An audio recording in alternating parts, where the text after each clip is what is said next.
일본이 흔들리고 중국이 무너집니다. 이 한 문장으로 글로벌 산업 회의장이 술렁였습니다. 한때 한국을 그저 작은 시장이라 비웃던 그들이 지금은 한국을 따라잡기 위해 밤을 새우고 있습니다.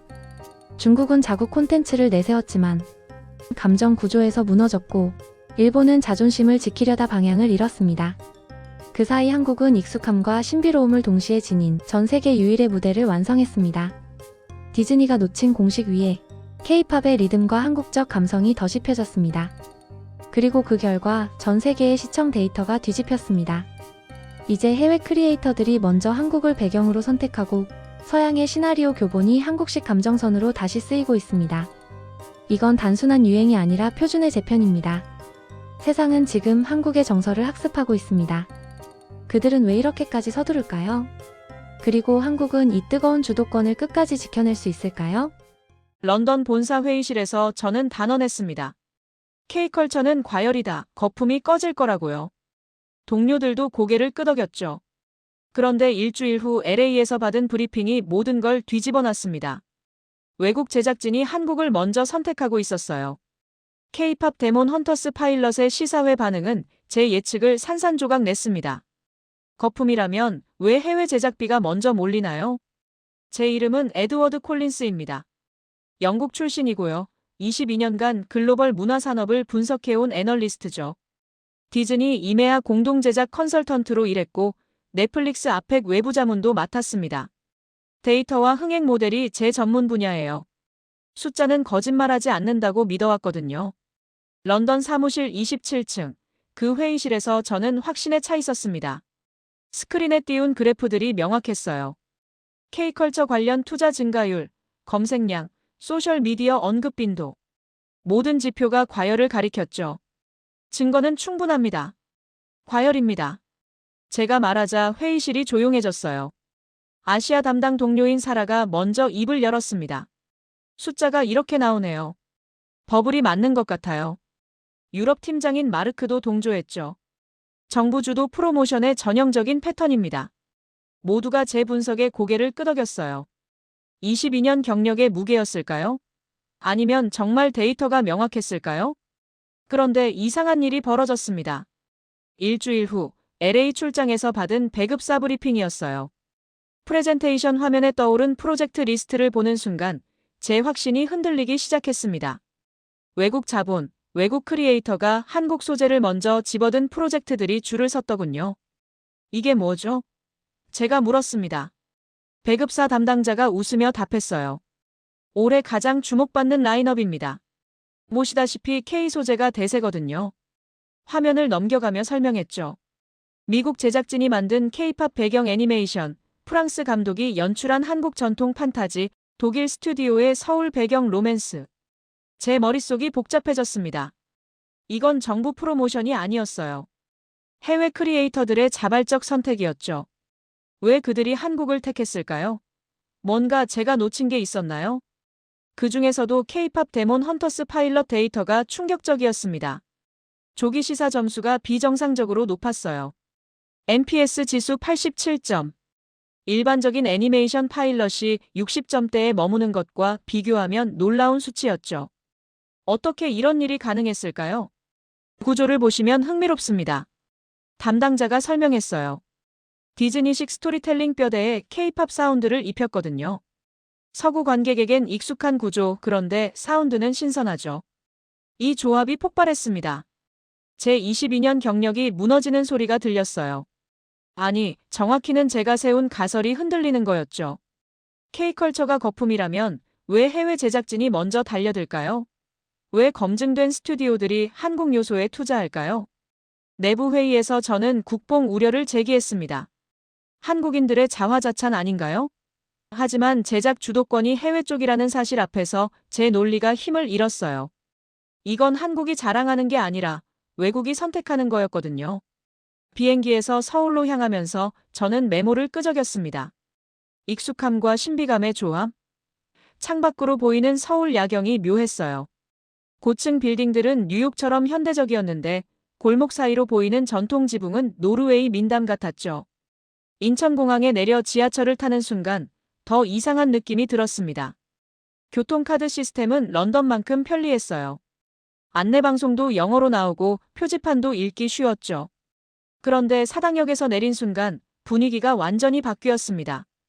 골목에 걸린 무속 간판들, 한약방 붉은 십자가, 전통 찻집과 현대식 카페가 나란히 서 있는 풍경. 이 모든 게 한 프레임에 들어오더군요. 현대도시와 무속 간판이 한 프레임에. 제 메모장에 적힌 문장이었어요. 호텔에 도착해서 밤새 자료를 뒤져봤습니다.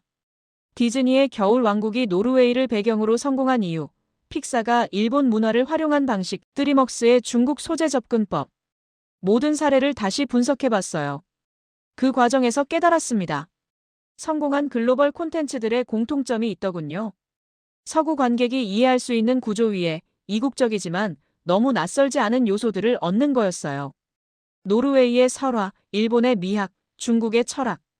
모두 조금 다르지만 해독 가능한 범위 안에 있었죠. 그렇다면 한국은 어떨까요? 심야에 적은 제 메모를 다시 봤습니다. 익숙함과 신비감의 비율이 맞물린다. 나는 데이터 신봉자였습니다. 그런데 데이터가 제 편이 아니었어요. 아니, 정확히는 제가 데이터를 잘못 읽었을지도 모르겠습니다. 22년간 쌓아온 확신이 첫 균열을 보이고 있었어요. 한국이라는 변수를 과소평가했을까요? 아니면 글로벌 시장의 변화를 놓쳤을까요? 창밖 서울의 야경을 바라보며 저는 새로운 가설을 세우기 시작했습니다. 다음 날 아침 홍대에서 시작된 로케이션 스카우팅이 제 인생을 바꿨습니다. 현대적 접근성과 전통 아이콘이 동시에 확보되는 걸 직접 봤거든요. 지하철역에서 나와 5분만 걸으면 조선시대 한옥이 나오고 그 옆엔 최신 카페가 있었어요. 현대와 전통이 한거리에서 겹친다. 이런 조합을 어디서 본 적이 있을까요? 홍대 거리를 걸으면서 제가 느낀 건 묘한 안정감이었습니다. 거리는 활기차지만 무질서하지 않았어요. 젊은이들이 많지만 위험하지 않았죠. 음악이 흘러나오지만 시끄럽지 않았습니다. 이상했어요. 런던의 캠든이나 뉴욕의 그리니치 빌리지와 비슷한데 뭔가 더 정돈된 느낌이었거든요. 북촌으로 이동했을 때 더 놀랐습니다.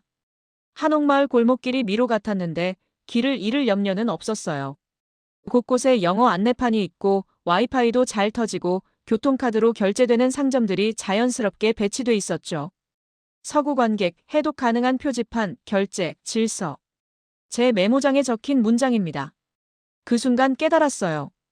이게 바로 디즈니가 노르웨이로 한 일이구나. 겨울 왕국을 보면 노르웨이의 피오르드와 전통 건축물이 나오지만 완전히 이국적이지는 않았거든요. 서구 관객이 이해할 수 있는 범위 안의 이질감이었죠. 한국도 똑같았습니다. 커피숍에 들어가 자료를 펼쳐놨어요.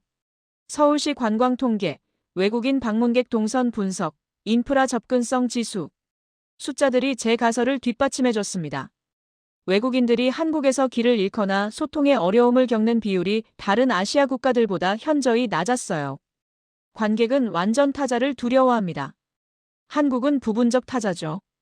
제가 동료에게 보낸 메시지였어요. 완전히 낯선 건 부담스럽고 너무 익숙한 건 재미없거든요.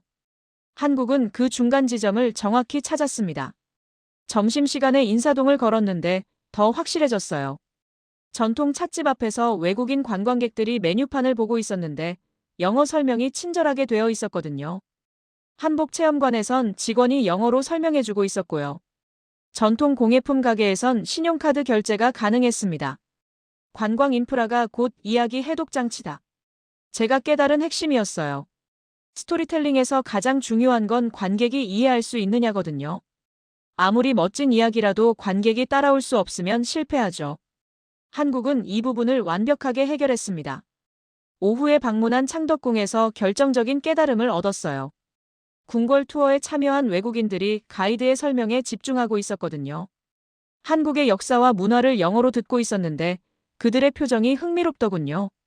완전히 이해 못할 정도로 어렵지도 않고 너무 뻔해서 지루하지도 않았어요. 특히 인상적이었던 건 무속 관련 설명이었습니다. 가이드가 한국의 샤머니즘을 소개할 때 외국인들이 고개를 끄덕이더군요.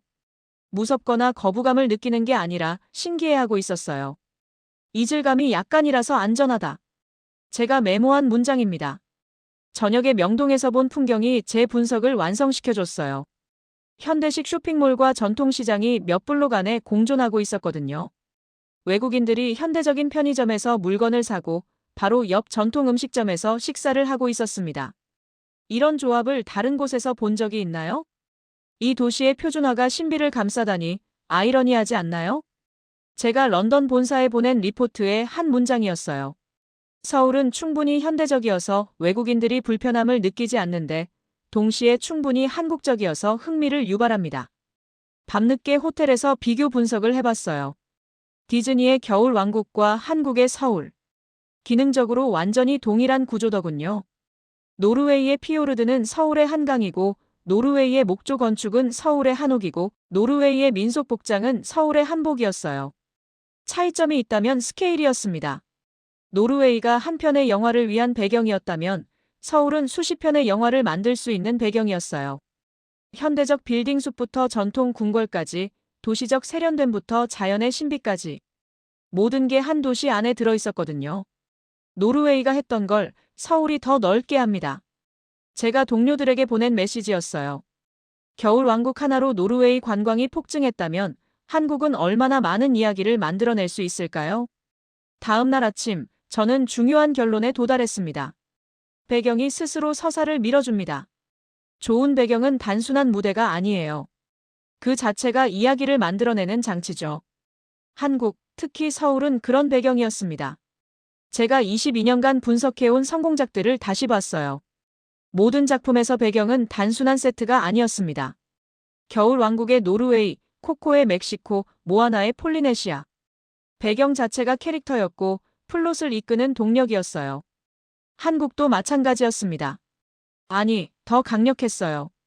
현대와 전통, 동양과 서양, 도시와 자연이 자연스럽게 공존하는 이 공간에선 어떤 이야기든 가능해 보였거든요. 로맨스든 액션이든 판타지든 모든 장르가 어울렸습니다. 배경이 IP입니다. 제가 런던 본사에 보낸 긴급 리포트의 제목이었어요. 한국은 단순히 촬영지가 아니라 그 자체로 지적 재산권이었습니다. 이야기를 확장시키고 관객을 몰입시키고 글로벌 어필을 가능하게 하는 원천이었어요. 이제 이해했습니다. 왜 해외 제작진들이 한국을 선택하는지, 왜 K컬처가 전 세계로 확산되는지. 이건 우연이 아니라 필연이었어요. 한국은 글로벌 스토리텔링의 완벽한 배경이었습니다. 다음 날 디즈니 공식의 K사운드가 결합된 순간을 직접 확인했습니다. 서울 시사회장에서 본 K-팝 데몬 헌터스의 구조 분석은 제 25년 커리어를 뒤바꿔 놓았어요. 완벽한 규격에 최신 연료를 부은 결과였습니다. 규격은 죄가 아니다. 낡은 살이 문제일 뿐이죠. 시사회장에 들어서자마자 저는 메모장을 꺼냈습니다. 스크린에 나타난 첫 10분을 보는 순간 알았어요. 이건 완벽한 디즈니 공식이었습니다. I want 송으로 시작해서 주인공의 소망을 명확하게 제시하고 멘토를 만나고 위기를 겪고 성장하는 구조. 교과서 그대로였어요. 하지만 음악이 흘러나오는 순간 모든 게 달라졌습니다. 오케스트라 대신 일렉트로닉 비트가 깔렸고 전통적인 브로드웨이 선율 대신 K-팝의 중독성 강한 훅이 나왔어요. 이 비트, 오케스트라보다 현재적입니다. 제 메모장에 적힌 문장이에요. 첫 번째 넘버드림 체이서를 분석해봤습니다. 구조는 완전히 디즈니였어요. 주인공이 자신의 꿈을 노래하는 전형적인 I want 송이었죠. 하지만 멜로디 라인에 K-팝 특유의 시퀀스가 들어가니까 40대 부모도 따라 부르더군요. 아이들은 물론이고요. 교과서 그대로 그런데 지루하지 않다. 이게 핵심이었어요. 디즈니 공식이 지루해진 이유는 음악이 예측 가능해졌기 때문이거든요. 어떤 멜로디가 나올지, 어떤 가사가 나올지, 어떤 감정이 터질지 다 뻔했어요. 그런데 K-팝 사운드가 들어가니까 익숙하면서도 신선했습니다. 특히 인상적이었던 건 중반 전환점이었어요. 주인공이 위기에 빠지는 순간 전통적인 디즈니라면 서정적인 발라드가 나왔을 거예요. 하지만 여기선 강렬한 K-팝 댄스 트랙이 나왔습니다. 절망을 표현하는데 왜 신나는 비트를 썼을까요? 답은 관객 반응에서 나왔어요. 아이들이 자리에서 일어나 몸을 흔들기 시작했거든요. 절망의 순간인데도 에너지가 넘쳤어요. K-팝은 오래된 엔진에 최신 연료를 부었다. 제가 깨달은 핵심이었습니다. 러닝타임도 완벽했어요. 90분 정확히 맞춰서 곡수도 8곡으로 디즈니 표준을 따랐습니다. 하지만 각 곡의 템포와 에너지 레벨이 기존 디즈니와 달랐어요. 더 빠르고 더 중독성 있고 더 현대적이었죠. 가장 놀라운 순간은 리프라이즈였습니다. 주인공이 성장한 후 첫 번째 노래를 다시 부르는 장면이에요. 전통적인 디즈니에서는 감동적인 오케스트라 편곡으로 승화시키잖아요. 그런데 여기서는 K-팝 그룹이 함께 부르는 버전으로 편곡했더군요. 리프라이즈에서 객석이 터졌습니다. 공식은 살아있어요. 그 순간의 관객 반응은 잊을 수가 없어요. 아이들은 따라 부르고 부모들은 박수치고 할아버지 할머니들도 고개를 끄덕이고 있었거든요. 3대가 동시에 즐기는 콘텐츠를 본 게 언제였나요? 시사회가 끝나고 설문조사 결과를 봤습니다. 만족도 95%, 추천 의향 92%, 재관람 의향 87%. 디즈니 최근작들과 비교해봐도 월등히 높은 수치였어요. 특히 10대와 40대 만족도가 동시에 90%를 넘긴 건 놀라웠습니다. 아이들이 후렴을 즉시 따라합니다. 제가 본사에 보낸 긴급 리포트의 한 문장이에요. 보통 디즈니 음악은 몇 번 들어야 따라 부를 수 있거든요.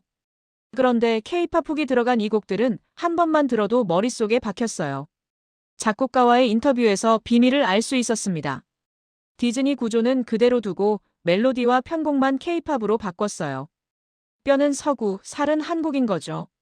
정확한 표현이었어요. 안전한 구조 위에 신선한 요소를 얹은 거였습니다.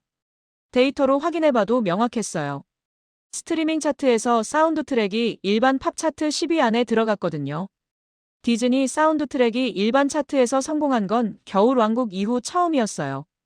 K-팝의 대중적 어필력이 증명된 순간이었습니다. 나는 공식에 무릎을 꿇었습니다. 그날 밤 제가 일기에 쓴 문장이에요.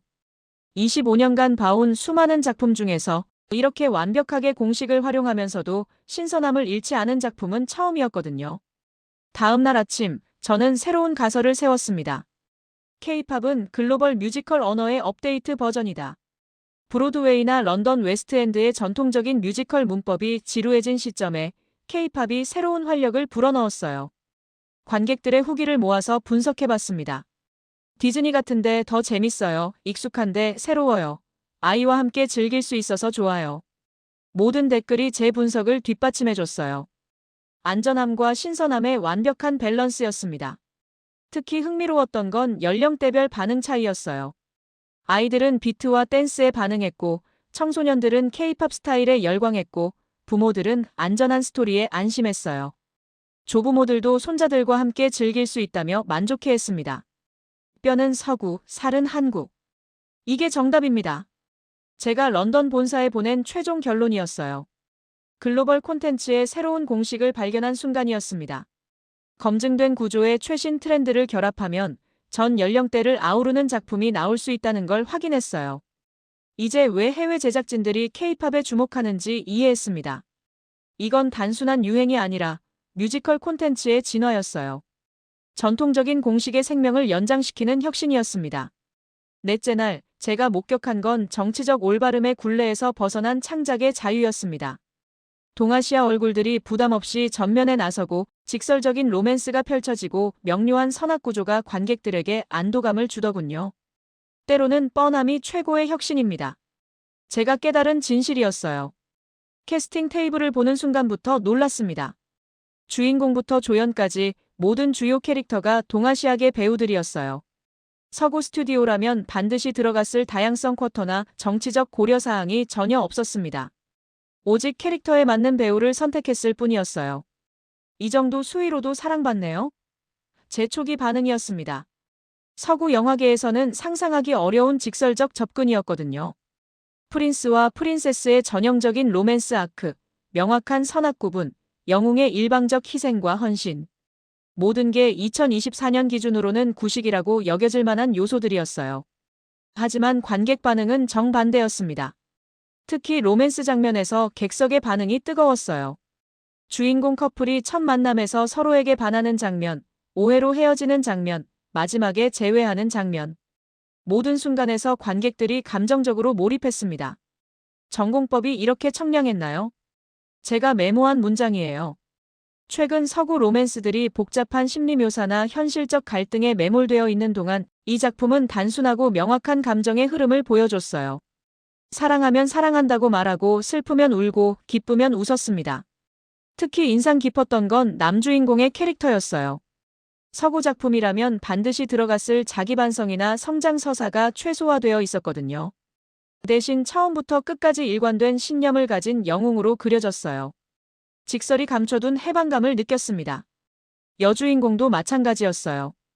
독립적이면서도 로맨스에 솔직했고 강하면서도 보호받고 싶어 했어요. 서구 작품에서는 이런 캐릭터를 그리기 어렵거든요.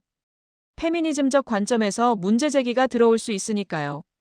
하지만 여기서는 그런 고민 없이 자연스럽게 그려졌습니다. 명료함은 글로벌 번역의 친구다. 제가 깨달은 핵심이었어요. 복잡한 정치적 메시지나 사회적 고민이 들어갈수록 다른 문화권 관객들이 이해하기 어려워져요.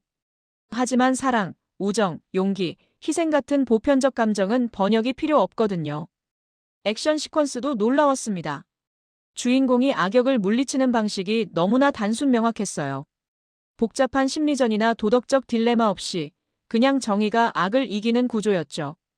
서구 관객들은 이런 단순함을 유치하다고 여길 줄 알았는데 오히려 시원하다고 반응했어요. 시사회 후 설문조사에서 가장 높은 점수를 받은 항목이 스트레스 해소였습니다. 복잡하지 않아서 좋다, 생각 안 하고 볼 수 있어서 편하다, 뻔해도 재미있다는 의견들이 줄을 이었어요. 불편보다 만족이 우세하다는 제 분석이 맞았습니다. 규범의 굴레가 풀리자 캐릭터가 숨을 쉬었다.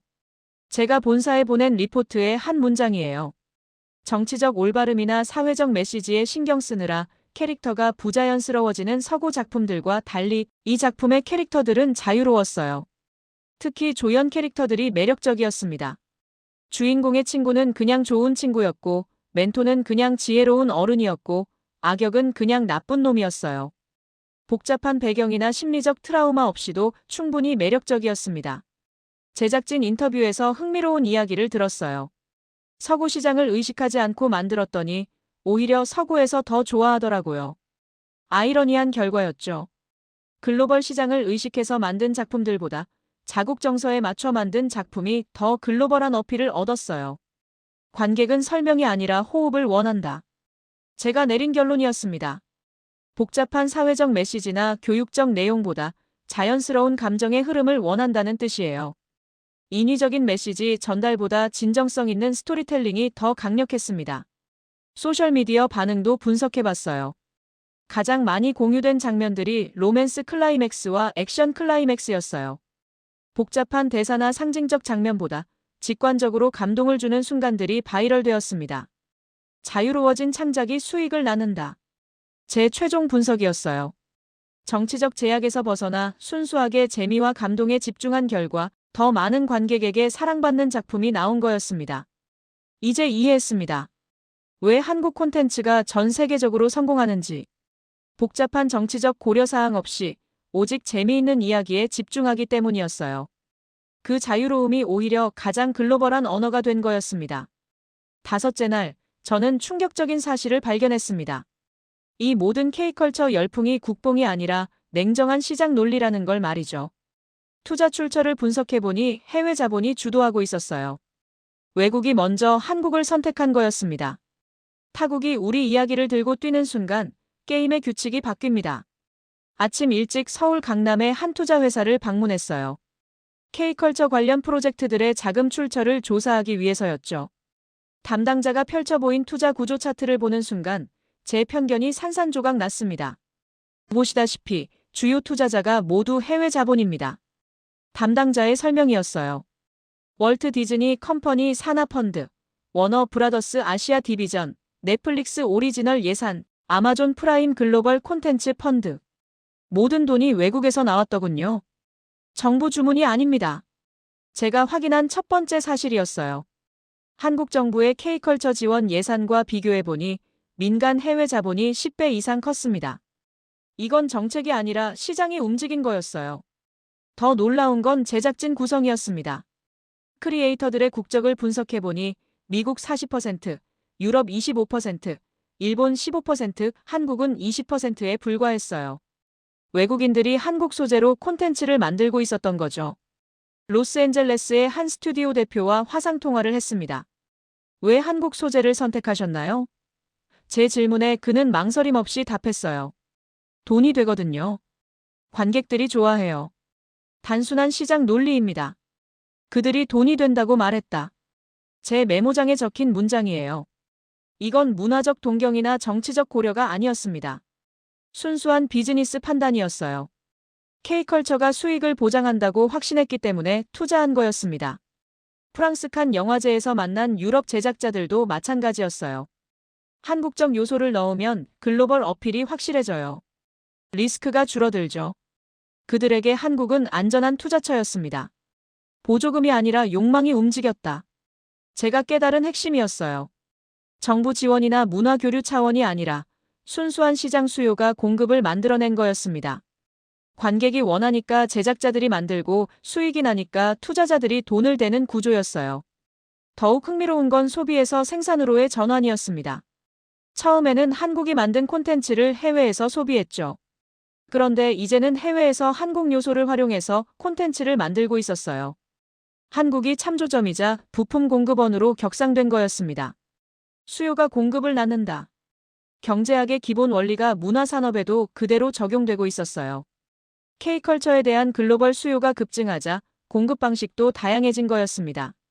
한국에서만 만드는 게 아니라 전 세계에서 한국적 요소를 활용해서 만드는 시대가 온 거죠. 런던의 한 대형 스튜디오에서는 아예 K 콘텐츠 전담팀을 신설했다고 하더군요. 한국 문화 전문가, K-팝 프로듀서, 한국어 번역가들로 구성된 전용 부서였어요. 전용 레인이 생긴다는 게 현실이 됐습니다.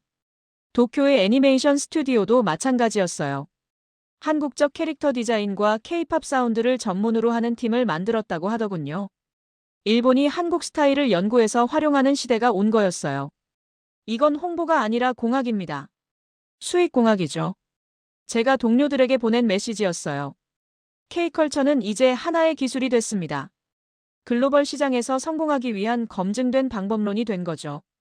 투자 수익률을 분석해봤더니 더욱 놀라웠어요.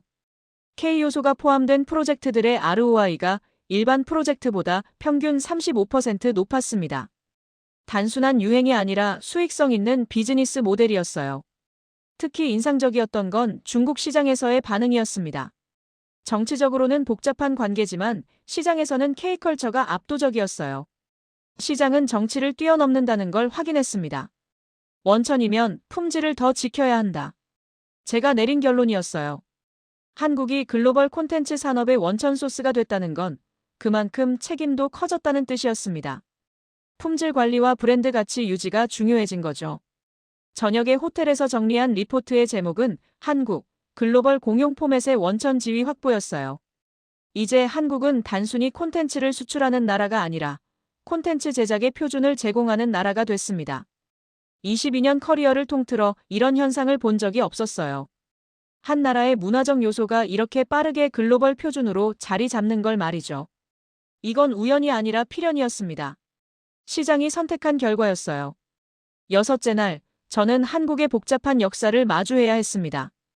해방 후 적산을 활용해서 소프트 파워로 전환한 사례들, 반민특위 좌절과 국가 건설의 현실주의적 충돌들을 들여다봤어요. 깨끗하지만은 않았지만 그 속에서도 나라를 세우고 발전시킨 선택들이 있었습니다. 역사는 늘 깨끗함과 건설 사이를 오갔다. 서울국립중앙박물관에서 해방 직후 자료들을 살펴보며 시작했습니다. 일제강점기에 지어진 건물들, 적산이라 불린 일본인 재산들이 어떻게 활용됐는지 추적해봤어요. 놀랍게도 많은 학교와 문화시설들이 그 기반 위에 세워졌더군요. 깨끗하진 않았다. 제 솔직한 첫 인상이었어요. 도덕적으로 완벽하지 않은 선택들이 많았거든요. 하지만 그 선택들이 오늘날 한국의 교육과 문화 인프라의 토대가 됐다는 것도 사실이었습니다. 경복궁 근처 한 연구소에서 만난 역사학자는 흥미로운 관점을 제시했어요. 당시 상황에서는 실용적 선택이 우선이었습니다. 이상적 정의보다 국가 재건이 급했거든요.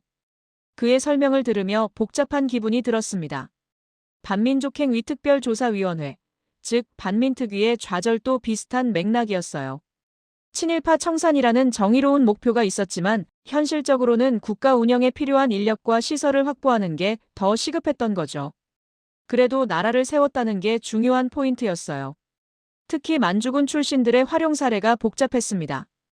일제강점기에 만주에서 복무했던 군인들이 해방 후 한국군 창설의 핵심 역할을 했거든요.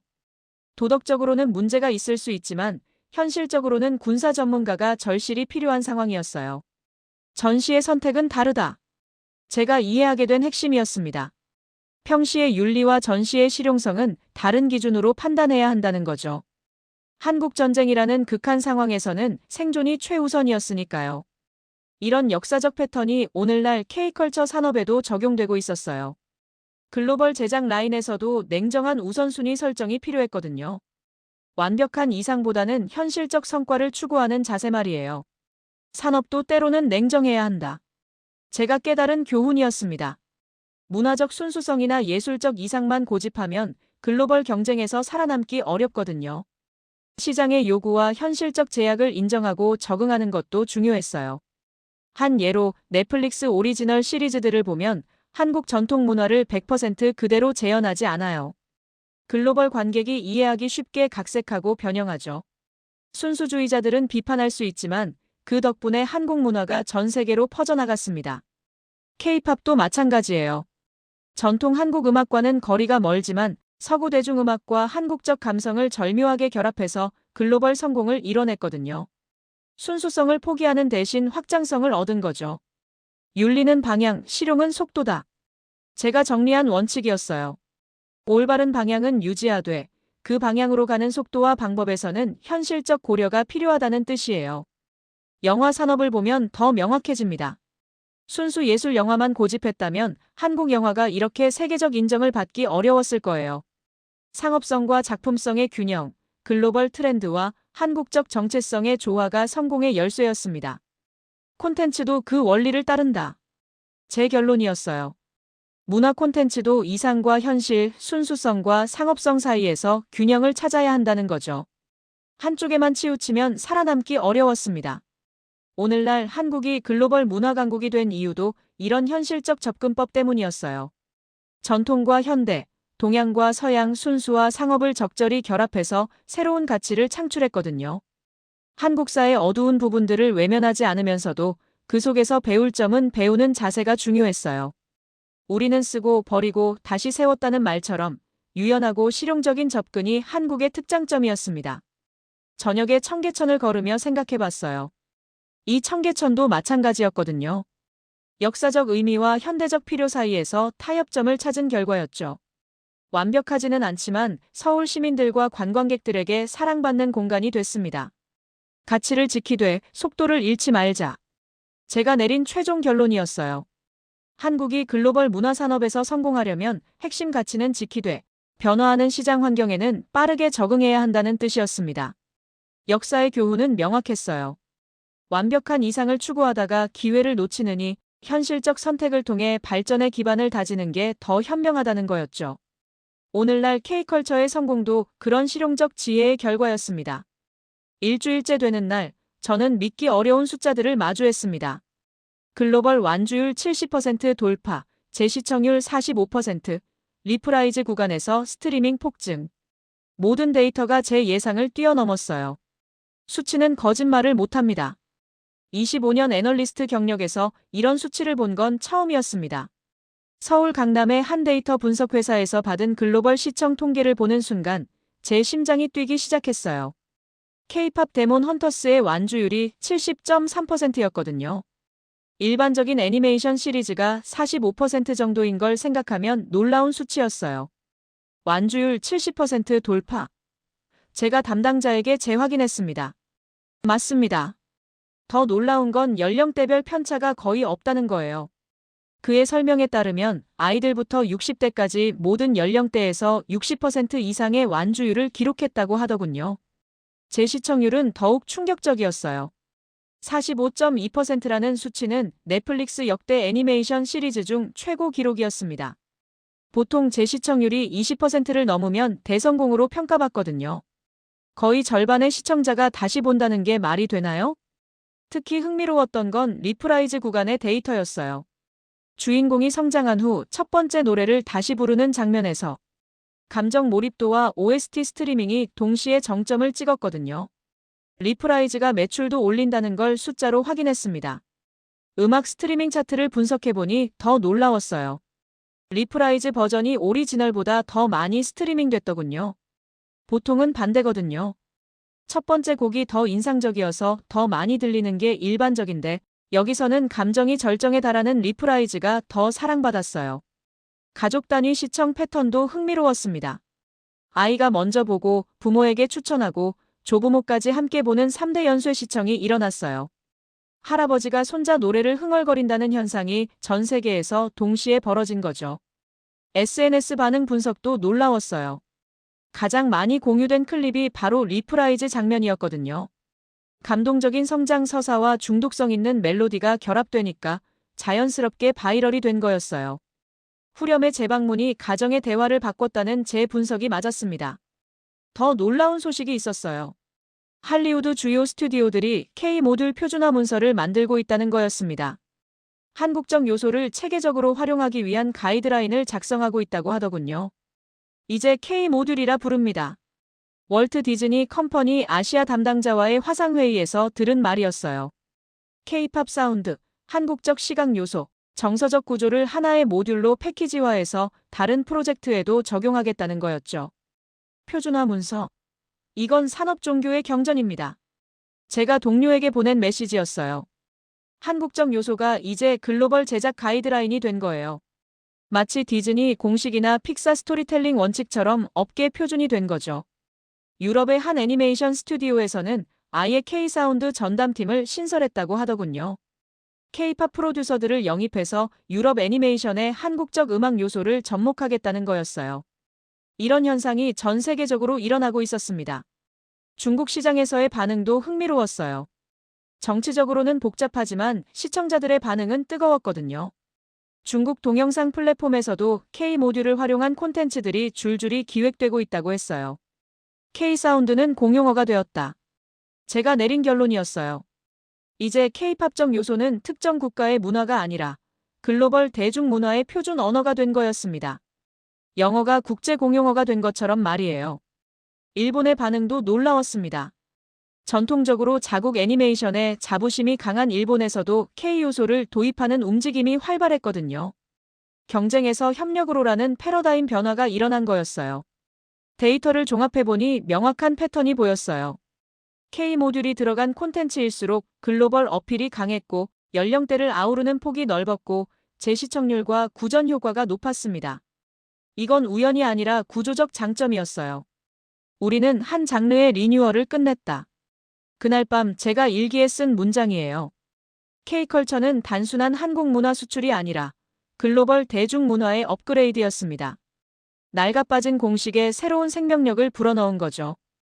25년간 문화산업을 분석해온 제가 확신할 수 있었어요. 이 정도 규모와 속도로 전 세계 표준이 바뀌는 걸 본 적이 없었거든요. K-컬처는 이제 트렌드가 아니라 표준이 됐습니다. 거부할 수 없는 글로벌 문화 문법이 된 거예요. 마지막 날, 저는 더 큰 그림을 볼 수 있었습니다. 한국은 단순히 콘텐츠를 만드는 나라가 아니라 배경 자체가 지적 재산권인 나라였어요. 로케이션, 생활 양식, 의례까지 모든 것이 글로벌 포맷의 원천으로 수익화되고 있었습니다. 우리는 배경을 팔지 않습니다. 언어를 판다. 한강공원에서 마지막 리포트를 정리하며 돌아본 일주일이 감격적이었어요. 처음에는 K-컬처를 거품이라고 단정했던 제가 이제는 완전히 다른 결론에 도달했거든요. 한국은 문화 식민지가 아니라 표준의 공급자였습니다. 배경 사용료가 돈이 된다.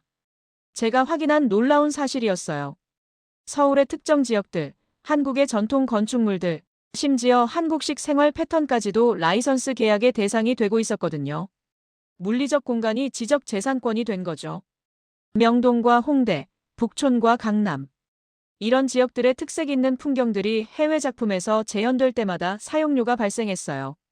디즈니가 노르웨이 풍경으로 겨울 왕국을 만들었듯이 이제는 전 세계가 서울 풍경으로 다양한 작품을 만들고 있었습니다. 더 흥미로운 건 하이브리드 협업의 확산이었어요. 외국에서 기획하고 한국에서 제작하고 다시 글로벌로 배급하는 시스템이 일반화되고 있었거든요. 합작 라인이 줄을 선다는 현실이 됐어요. 프랑스의 한 애니메이션 스튜디오는 아예 서울에 지사를 설립했다고 하더군요. 한국 애니메이터들과 함께 작업하면서 프랑스적 감성과 한국적 역동성을 결합한 새로운 장르를 개척하겠다는 거였어요. 독일의 게임 회사들도 비슷했습니다. 한국 개발자들의 기획력과 독일 기술력을 결합해서 글로벌 히트작을 만들고 있었어요. 하청이 아니라 프로토콜을 수출한다는 게 정확한 표현이었습니다. 파생 IP 체인도 놀라웠어요. 한편의 K 콘텐츠가 성공하면 관련 관광 상품, 교육 콘텐츠, 소비재까지 연쇄적으로 히트했거든요. 관광 마이너스 교육 마이너스 리테일이 연결된다는 통합 비즈니스 모델이 구축된 거였어요. 실제로 K-팝 데몬 헌터스의 성공 이후 작품 배경이 된 서울 지역들의 관광객이 30% 증가했다고 하더군요. 작품 속 카페나 상점들이 실제 관광 코스가 된 거예요. 콘텐츠가 도시 마케팅까지 해준 셈이었습니다. 교육 분야에서도 변화가 일어났어요.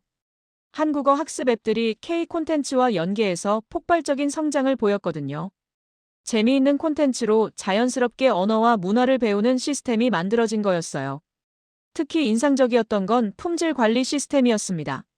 한국이 K 콘텐츠의 마감 표준을 제시하고 있었어요. 정교한 마감이 신뢰를 만든다는 원칙으로 해외 제작진들도 한국식 품질 기준을 따르고 있었습니다. K 마감 체크리스트라는 것도 있었어요. 음악의 완성도, 시각적 디테일, 스토리텔링의 정합성까지 세밀한 기준들이 정리되어 있었거든요. 이 체크리스트를 통과해야 진정한 K 콘텐츠로 인정받을 수 있었습니다. 표준에 적은 자만입니다. 제가 마지막에 깨달은 교훈이었어요. 한국이 글로벌 표준 공급자가 됐다는 건 영광이지만 동시에 지속적인 혁신과 품질 향상의 책임도 져야 한다는 뜻이었습니다. 한강을 바라보며 정리한 제 최종 결론은 이랬어요. 한국은 이제 물리적 공간과 문화적 경험 자체를 수출하는 나라가 됐습니다. 단순히 상품을 만들어 파는 게 아니라 만드는 방식과 즐기는 방식까지 함께 수출하는 거예요. 앞으로의 전망도 밝았어요. K컬처의 성공이 일회성이 아니라는 걸 확인했거든요. 지속 가능한 시스템과 표준이 구축되어 있었고 글로벌 파트너들과의 협력 네트워크도 탄탄했습니다. 표준은 관리가 생명이다. 제가 한국 관련자들에게 당부한 말이었어요. 지금의 성공에 안주하지 말고 끊임없이 혁신하고 발전시켜야 한다는 뜻이었습니다. 표준이 되면 모든 경쟁자들이 따라잡으려고 노력하거든요. 하지만 제가 일주일간 본 한국의 역동성을 생각하면 걱정할 필요가 없을 것 같았어요. 전통과 현대를 자연스럽게 결합하고 글로벌 트렌드에 빠르게 적응하면서도 자신만의 색깔을 잃지 않는 능력. 이게 한국의 최대 장점이었습니다. 인천공항으로 향하는 지하철에서 마지막 메모를 적었어요. 나는 숫자로 시작해 한국으로 끝냈다. 처음에 나는 K컬처를 과열한 버블로 의심했다. 그런데 해외 자본과 크리에이터가 먼저 한국을 고르고 서구에 검증된 뼈대 위에 한국의 소리와 풍경을 얹자 관객은 익숙함 속에 신비에 반응했다. 25년 애널리스트 경력의 결론이었어요. 이건 우연이 아니라 구조다. 한국은 배경이 IP인 드문 나라다. 표준이 된다는 건 책임이 커진다는 뜻이기도 하다. 이제 필요한 건 더 치밀한 품질, 더 빠른 제작, 더 넓은 협업이다. 비행기가 이륙하며 서울을 내려다봤을 때 저는 확신했습니다. 한국은 유행이 아니라 공용 포맷의 원천이다. 이 도시, 이 나라, 이 문화가 앞으로도 글로벌 대중문화의 나침반 역할을 할 거라고 말이에요.